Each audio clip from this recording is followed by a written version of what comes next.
हो गया इंतजाम। किसका? गुड्डी की फीस का। दिखा। 20,000 का लोन तुरंत। पता है कौन दे रहा है, ब्याज कितना है? लोन विनियमित संस्थानों से ही लें और कर्ज उतना जितनी जरूरत, वो भी जांच कर। हो गया इंतजाम। पगार एडवांस में भेजिए। आरबीआई कहता है, सही वित्तीय बर्ताव करे आपका बचाव।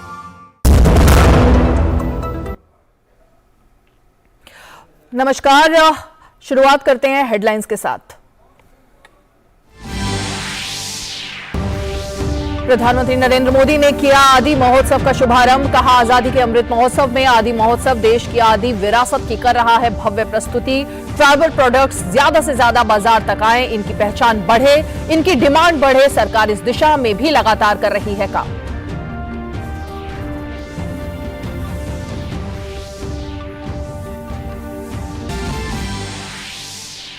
त्रिपुरा विधानसभा चुनाव के लिए मतदान संपन्न। 259 उम्मीदवारों की चुनावी किस्मत मतदान पेटी में बंद। चुनावी मैदान में मुख्यमंत्री माणिक साहा और प्रतिभा भौमिक समेत कई बड़े नाम।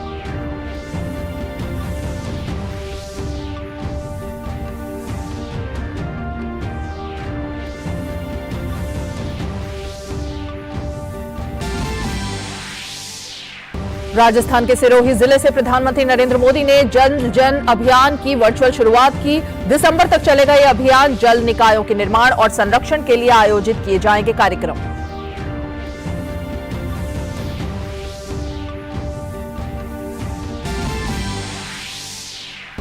केंद्रीय वित्त मंत्री निर्मला सीतारमण ने हैदराबाद में केंद्रीय बजट पर आयोजित डीडी डायलॉग में की शिरकत। कहा, आकांक्षी जिलों पर सरकार का है विशेष फोकस। मेक इन इंडिया और पीएम प्रगति शक्ति से देश की विनिर्माण क्षमता में हुआ इजाफा।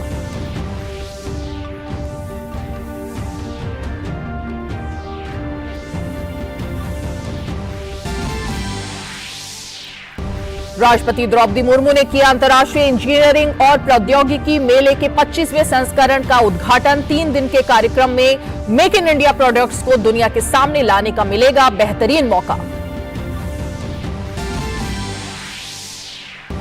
और हिमाचल प्रदेश में अब दूरदर्शन करेगा 24 घंटे का प्रसारण। सूचना और प्रसारण मंत्री अनुराग सिंह ठाकुर ने शिमला में की डीडी हिमाचल की शुरुआत। खबरों के साथ साथ गुणवत्तापूर्ण कार्यक्रमों पर रहेगा जोर। कृषि, शिक्षा, स्वास्थ्य और मनोरंजन से जुड़े कार्यक्रम भी होंगे प्रसारित।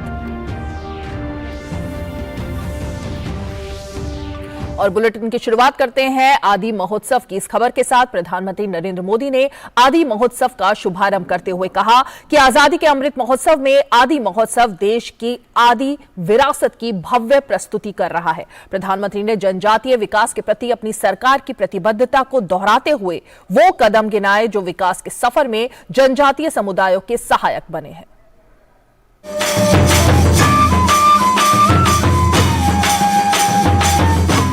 आदिवासी समाज को लेकर आज देश जिस गौरव के साथ आगे बढ़ रहा है, वैसा पहले कभी नहीं हुआ है।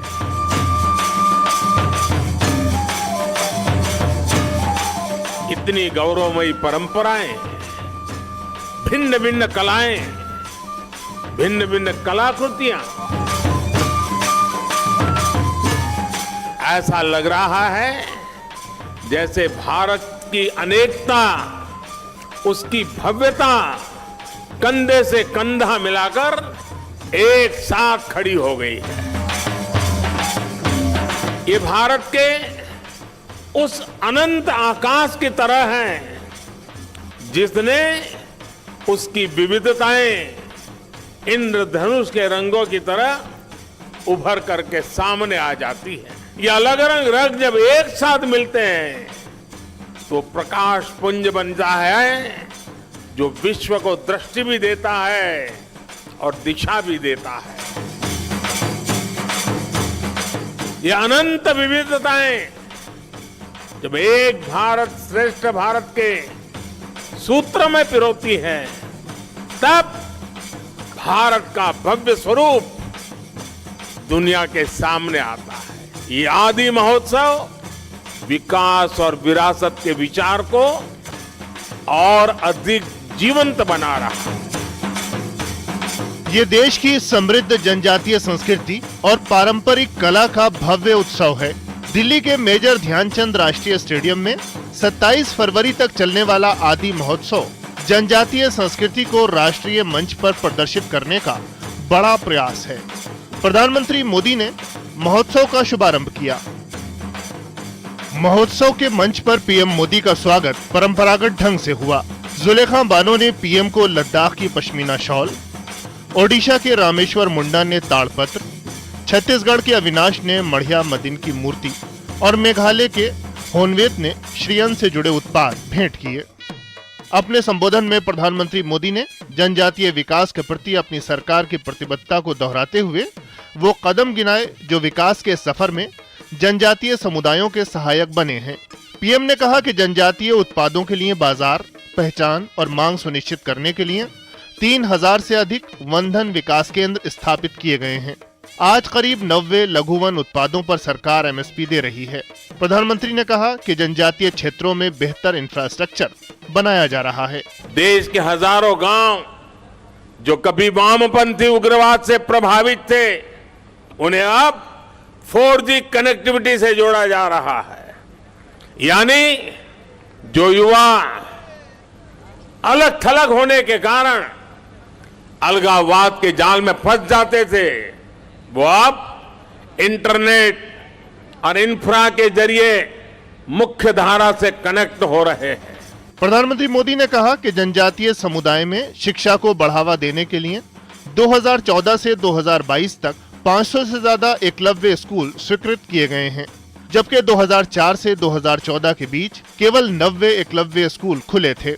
जनजातीय समुदायों की जीवन शैली को सराहते हुए पीएम मोदी ने कहा कि इसमें पूरी दुनिया के लिए संदेश है। आज भारत विश्व को यह बताता है कि क्लाइमेट चेंज, ग्लोबल वार्मिंग, ऐसे जो ग्लोबल चैलेंजेस है ना, अगर उसका समाधान आपको चाहिए, आइए मेरे आदिवासी परंपराओं की जीवन शैली देख लीजिए, आपको रास्ता मिल जाएगा। आदि महोत्सव में देश भर के जनजातीय समुदायों की समृद्ध और विविधतापूर्ण धरोहर को प्रदर्शित किया जा रहा है। महोत्सव में जनजातीय संस्कृति, शिल्प, खान-पान, वाणिज्य और पारंपरिक कला का नजारा किया जा सकता है। गिरीश निशाना के साथ ब्यूरो रिपोर्ट, डीडी न्यूज। वक्त एक छोटे से ब्रेक का, आप देखते रहिए डीडी न्यूज।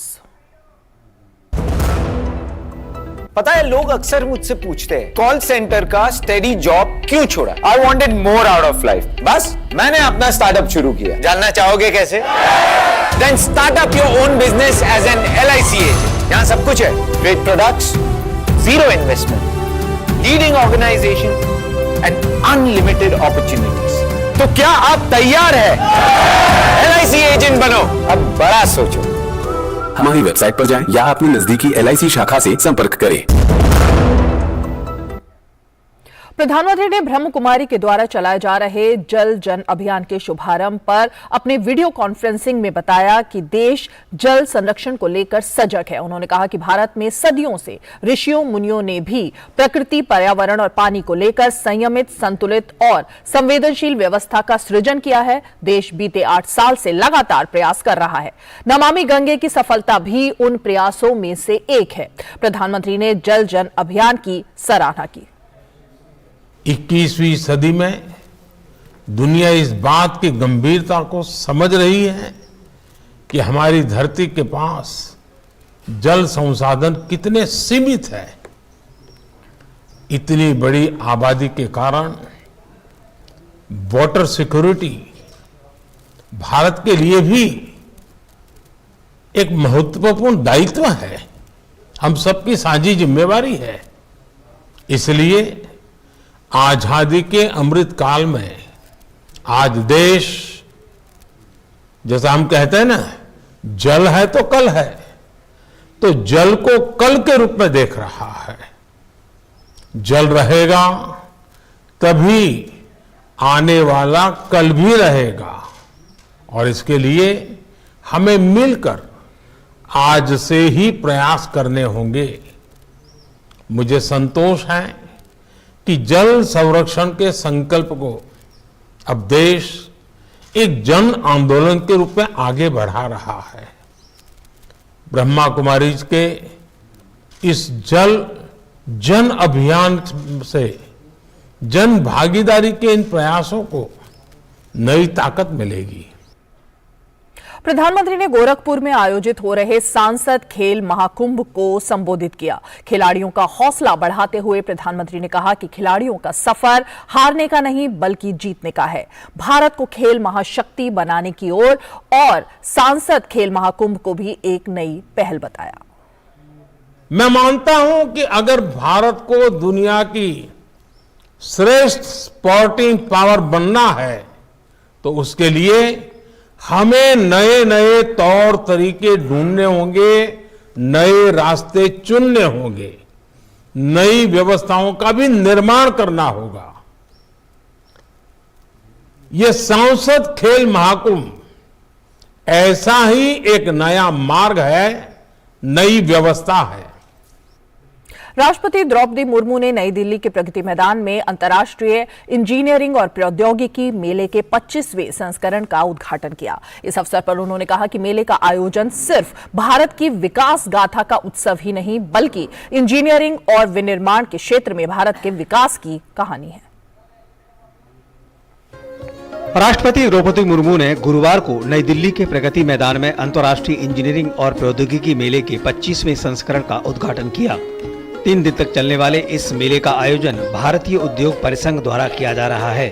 इस अवसर पर बोलते हुए राष्ट्रपति द्रौपदी मुर्मू ने कहा कि इस बार मेले का आयोजन सिर्फ भारत की विकास गाथा का उत्सव नहीं बल्कि इंजीनियरिंग और विनिर्माण के क्षेत्र में भारत के विकास की कहानी है। The IETF's journey has an impressive trajectory.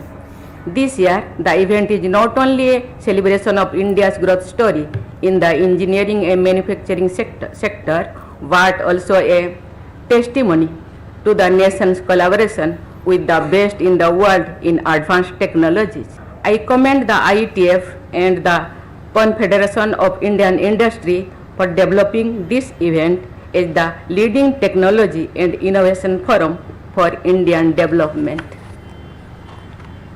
I am happy to learn that representatives of 34 countries are participating in this event. What is really encouraging to note is that nearly 400 exhibitors from 25 countries are enthusiastically contributing to make the event a grand success. इस बार के मेले में दुनिया भर के 34 देशों की 400 से अधिक कंपनियां भाग ले रही हैं। उद्घाटन के मौके पर केंद्रीय भारी उद्योग मंत्री डॉक्टर महेंद्र नाथ पांडे ने कहा कि आजादी के अमृत काल में विनिर्माण को बढ़ावा देना सरकार की प्राथमिकता है। आजादी की अमृत काल में कर्तव्यों पर चलते हुए प्रधानमंत्री श्री नरेंद्र मोदी जी के नेतृत्व वाली सरकार की आत्मनिर्भर भारत के विनिर्माण क्षेत्र में भविष्य के विकास, रोजगार सृजन और निर्यात का चालक बनने की जबरदस्त क्षमता है। इसे देखते हुए विनिर्माण को बढ़ावा देना सरकार के लिए सर्वोच्च प्राथमिकता बन गई है। ये कार्यक्रम मेक इन इंडिया उत्पादों को भी दुनिया के सामने प्रदर्शित करेगा, जो विश्व स्तरीय उत्पादों के निर्माण में भारत की क्षमताओं की गवाही देता है। मेले में जर्मनी द्वारा जल और ठोस अपशिष्ट प्रदर्शनी 2023 का आयोजन किया जा रहा है। अंतर्राष्ट्रीय इंजीनियरिंग और प्रौद्योगिकी मेले में प्रतिभागियों को हजारों प्रतिनिधियों के साथ नए संबंध विकसित करके अपने वैश्विक नेटवर्क का विस्तार करने का अवसर प्रदान किया जाएगा। Rishi Kumar, DD news, Delhi. वक्त एक छोटे से ब्रेक का, आप देखते रहिए डीडी न्यूज। जल्दी टिफिन पैक करो। राजू, मोबाइल छोड़ो। अरे दीदी वो बैंक का नंबर चाहिए, रिफंड ही नहीं आया है। मिल गया। अब भी कॉल करता हूँ दीदी। बिना नंबर जांचे?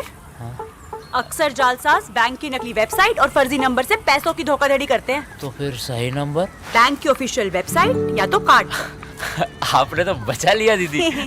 काम से नहीं। आरबीआई कहता है, सही वित्तीय बर्ताव करे आपका बचाव। त्रिपुरा विधानसभा चुनाव के लिए आज सभी 60 सीटों पर वोट डाले गए। मतदान के लिए सुबह 7 बजे से शाम 4 बजे तक का वक्त निर्धारित किया गया था, लेकिन मतदान केंद्रों के बाहर अभी भी लंबी लंबी कतारें लगी हुई हैं।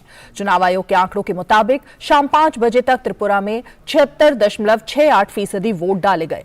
मतदान का यह आंकड़ा अभी और बढ़ने की उम्मीद है। राज्य के धलई जिले में सर्वाधिक 81.47% मतदान हुआ है, जबकि खोबई में सबसे कम 73.59% मतदान दर्ज किया गया है। राज्य में 28 लाख से अधिक मतदाता हैं, जो आज 259 उम्मीदवारों की किस्मत का फैसला कर रहे हैं। वोटिंग को लेकर सुबह से मतदाताओं का जोश देखते ही बन रहा है। महिला मतदाताओं में खास तौर पर उत्साह देखा जा रहा है। हर वर्ग, हर उम्र के मतदाता पोलिंग बूथों पर लगी लंबी लंबी पंक्तियों में हिस्सा बन रहे हैं। राज्य में थर्ड जेंडर के मतदाताओं में भी वोटिंग को लेकर खासा उत्साह है। 3,328 मतदान केंद्रों में शांतिपूर्ण मतदान सुनिश्चित करने के लिए सुरक्षा के पर्याप्त इंतजाम भी किए गए हैं। बीजेपी के नेता और वर्तमान मुख्यमंत्री माणिक साहा, केंद्रीय मंत्री प्रतिमा भौमिक, मार्क्सवादी कम्युनिस्ट पार्टी के नेता जितेंद्र चौधरी और राज्य कांग्रेस अध्यक्ष बिरजीत सिन्हा कुछ प्रमुख उम्मीदवारों में से एक है। भाजपा, कांग्रेस और वाम मोर्चा, टिपरा मोथा, तृणमूल कांग्रेस समेत कई अन्य दल चुनाव मैदान में हैं। और इस बुलेटिन में फिलहाल इतना ही। देश और दुनिया की तमाम बाकी खबरों के लिए आप देखते रहिए डीडी न्यूज।